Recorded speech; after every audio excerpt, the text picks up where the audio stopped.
তিন পর্বে অনুষ্ঠিত হতে যাচ্ছে মুসলিম বিশ্বের দ্বিতীয় বৃহত্তম সমাবেশ বিশ্ব ইজতেমা। টঙ্গীর তুরাগ তীরে ইজতেমা মাঠ পরিদর্শন করে বিষয়টি নিশ্চিত করেন আইজিপি বাহারুল আলম।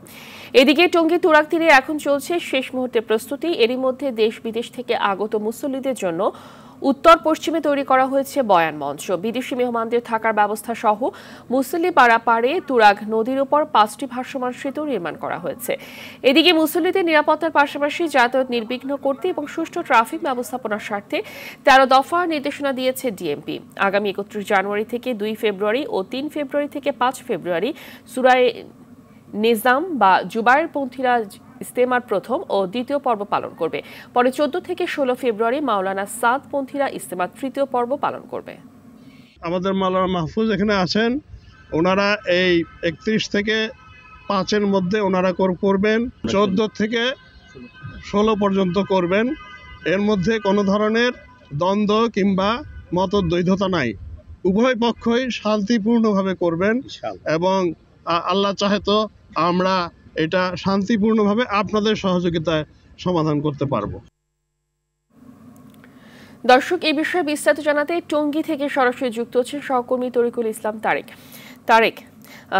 এবারের ইজতেমায় 3 পর্বে অনুষ্ঠিত হবে, তো শুক্রবার থেকে তো প্রথম বিশ্ব ইজতেমার প্রথম পর্ব শুরু, প্রস্তুতি কেমন দেখছেন?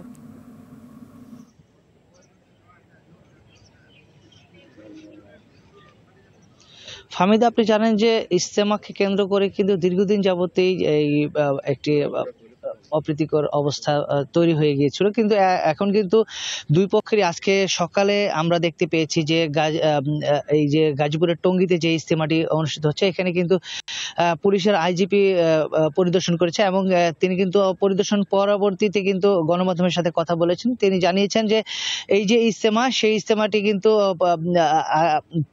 এইবারই 3 পর্বে অনুষ্ঠিত হবে এবং প্রথম পর্বে যারা সূরায়ে নিজামের যারা রয়েছে তারা কিন্তু 31শে জানুয়ারি শুরু করে 2 তারিখে আখরি মোনাজাত দিবে প্রথম পর্বে, এবং তাদের দ্বিতীয় পর্বের যে ইজতেমাটি সেটি কিন্তু 3 তারিখে শুরু হয়ে 5 তারিখে আখরি মোনাজাতের মাধ্যমে তাদের 2 পর্বের ইজতেমা সম্পন্ন হবে এবং পরবর্তীতে কিন্তু 14ই ফেব্রুয়ারি সাদ অনুসারী যারা তারা কিন্তু 14 ফেব্রুয়ারি থেকে শুরু করে 16 ফেব্রুয়ারি পর্যন্ত তাদের ইজতেমা কার্যক্রম পরিচালনা করবে এবং এই এরকম জল্পনা এবং নানা রকম কথা সৃষ্টি হচ্ছে। কিন্তু তবে আইজিপি মহোদয় যে বিষয়টি বলেছেন যে তারা দুই পক্ষই কিন্তু একই টেবিলে বসার কারণেই কিন্তু তারা আজকে ইজতেমার এই অনুমোদন দিয়েছে এবং পরবর্তীতে যে ইজতেমা কার্যক্রম হবে সেটিকে নিরাপদ রাখার জন্য কিন্তু তারা সর্বাত্মক প্রস্তুতি গ্রহণ করেছে।